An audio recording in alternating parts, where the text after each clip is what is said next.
मानसी को क्या हो? अरे मानसी, तुम क्या कर रही हो यहाँ बैठी हुई और वो उदास? लखा, कुछ नहीं। देखो ना, गेहूं बोए थे हमने और आधे गेहूं सूख गए और आधे छीदे हो गए। हम वो तो देख रहे हैं, खेत पूरा सीधा खड़ा है और पूरा खेत भी सूखा पड़ा तुम्हारा आधा। अब मैं ये सोच रही हूँ घर का खर्चा कैसे चलाऊंगी। वैसे खाद पानी तो टाइम से दिया था ना इसमें? यार, खाद पानी मैंने टाइम से दिया था और अच्छी क्वालिटी का खाद था, लेकिन फिर भी पता नहीं क्यों ऐसे हो गए गेहूं। अच्छा, अब बस यार तुम्हारी किसी से दुश्मनी तो नहीं थी? नहीं, मेरी किससे दुश्मनी होगी। तो फिर ऐसा हो नहीं सकता है कि जब खाद पानी तुमने टाइम से दिया, सारा खेत पूरा छीदा का छीदा खड़ा, पूरा उधर पूरा गेहूं जला पड़ा है। क्या करूं मैं अब? चलो तुम टेंशन मत ना लो, गेहूं और ले लेना। यार, गेहूं और ले तो लूं, मेरे पास पैसे भी नहीं है। दूसरी बात, गेहूं का सीजन यही है, अब खत्म होने वाला है, फिर गेहूं तो पकेगी भी नहीं। देखो वो बात तो तुम्हारी ठीक है, पर कहते हैं मजदूर के नाम महात्मा गांधी होता है। अब लेने तो पड़ेंगे तुम्हें, अगर इन्हीं पर होगी तो फिर कैसे चला पाओ घर का खर्चा? वही तो टेंशन है मुझे, और मैं दूसरे गेहूं ले भी नहीं सकती क्योंकि मेरे पास पैसे नहीं है। इन गेहूं का ही सहारा था। क्या पैसे नहीं है? हाँ। अरे मुझे बताया होता, मैं दे देता तुम्हें थोड़ा बहुत पैसा। अरे नहीं लखा, तुमसे क्या पैसे मांगती, वैसे ही पहले से तुमने मेरी इतनी मदद की है, अब मेरी हिम्मत नहीं पड़ रही आपसे पैसे लेने देखो की। मानसी, वो तो मेरा फर्ज बनता है क्योंकि तुम्हारे माँ बाप भी नहीं है और तुम्हारा छोटा भैया भी है। अब तुम अब कहाँ जाओगी, काम कर नहीं सकती तुम, जवान लड़की हो, आज का जमाना ठीक नहीं चल रहा। मुझे अपनी टेंशन नहीं है, मुझे अपने छोटे भाई की टेंशन है। भाई की टेंशन है? क्या हुआ भाई को? वही, उसे ना दिक्कत है, फीवर है, और मैं उसका अल्ट्रासाउंड करवाना गई तो उसे हार्ट की बीमारी बताई है। क्या हार्ट की बीमारी? हाँ, और डॉक्टर ने उसके इलाज के लिए पूरे 20 लाख रुपए मांगे हैं। 20 लाख रुपए? अब मैं बस यही सोच रही हूँ कि मैं 20 लाख रुपए लाऊं कहाँ से। पर ये तो बताओ, भाई को हार्ट की बीमारी हुई कहाँ से? ये तो मुझे भी नहीं पता। जब से मम्मी पापा गए हैं, जब से बस मम्मी पापा की याद में रोता रहता है वो। मुझे लगता है मम्मी टेंशन पापा ज्यादा की। कर रही हो? हाँ। चलो कोई नहीं मानसी, देखो जितना मुझसे होगा उतना करूँगा। बाकी रही गेहूँ की बात, गेहूँ मैं अपने खेत में से पहुँचा दूंगा आपको, और 20 लाख रुपए की बात, 15 लाख रुपए मैं दे दूंगा आपको। आप ये क्या बोल रहे हो? 20 लाख और 15 लाख छोटी रकम नहीं होती, बहुत बड़ी होती है। कोई बात नहीं मानसी, जितना मुझसे होगा मैं उतना करूँगा। नहीं लखा, रहने दो, मुझे आपसे कोई मदद नहीं चाहिए। आपने पहले ही मेरी इतनी मदद की है। अगर मैं तुम्हारी मदद नहीं करूँगा तो किसकी करूँगा?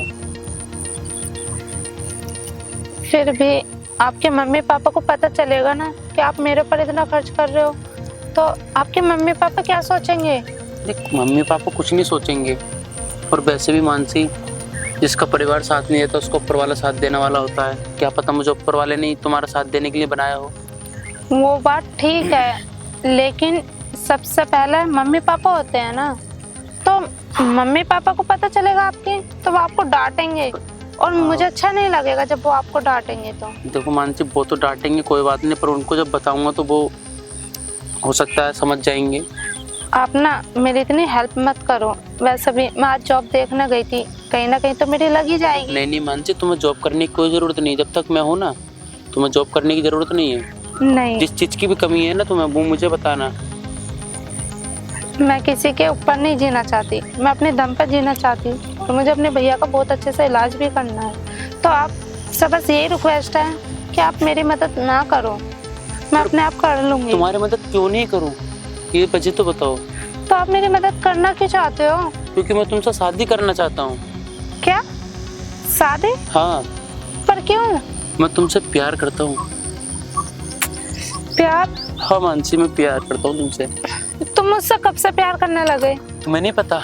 मुझे नहीं पता। जब से हम और तुम एक साथ स्कूल में पढ़ते थे और मैं तुमसे बोलता था, और तुम्हारे जब लंच में से उठा के ले आता था तुम्हारा, अरे यार और मैंने तुम्हें जब पहली बार देखा था तब से मुझे प्यार हो गया था, और तुम्हारे सिवा मैंने किसी को चाहा भी नहीं। लखा, वो हमारा बचपन था, वो बीत चुका है, लेकिन अब तुम पर भी जिम्मेदारी है और मुझ पर भी। मैं नहीं चाहती मैं तुम्हारे ऊपर बोझ बनूं। मानसी ऐसी कोई बात नहीं है। क्या पहली बात तो बोझ बनोगी क्यों? तुम मेरी बीवी बन के आओगी। बीवी बोझ नहीं होती है, बीवी घर की लक्ष्मी होती है। वो सब ठीक है, लेकिन तुम्हारे मम्मी पापा मुझे कैसे एक्सेप्ट करेंगे?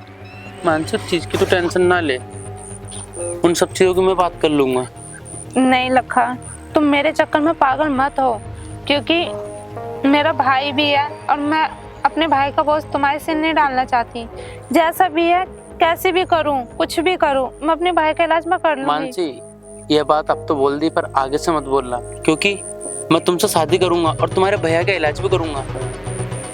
मैं तुम्हें कैसे समझाऊं लखा? तुम्हारे घर वाले भी मुझे तो एक्सेप्ट कर सकते हैं, लेकिन मेरे भाई को नहीं। पर मैं तो भाई को एक्सेप्ट कर रहा हूँ ना तुम्हारे। तुम्हारे एक्सेप्ट करने से क्या होता है? बात घर वालों की है। तुम ना मुझे मेरे हाल पर छोड़ दो और तुम चले जाओ यहाँ से।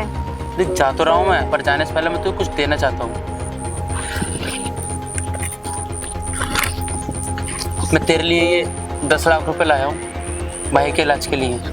नहीं लखा। नहीं मानसी, तुम्हें मेरी कसम है, इनको रखना होगा। लखा, मैं पैसे ले तो लूंगी, लेकिन मैं इन्हें चुकाऊंगी कैसे? मुझे ये पैसे नहीं चाहिए, मुझे तुम चाहिए। लखा, एक बार और सोच लो। मैंने सोच लिया, अब भाई के इलाज में लगाना है ये पैसे। और कभी भी तुम्हें मेरी जरूरत पड़े ना, बता देना, मैं आधी रात तुम्हारे लिए तैयार हूँ। ठीक है मानसी, मैं चलता हूँ।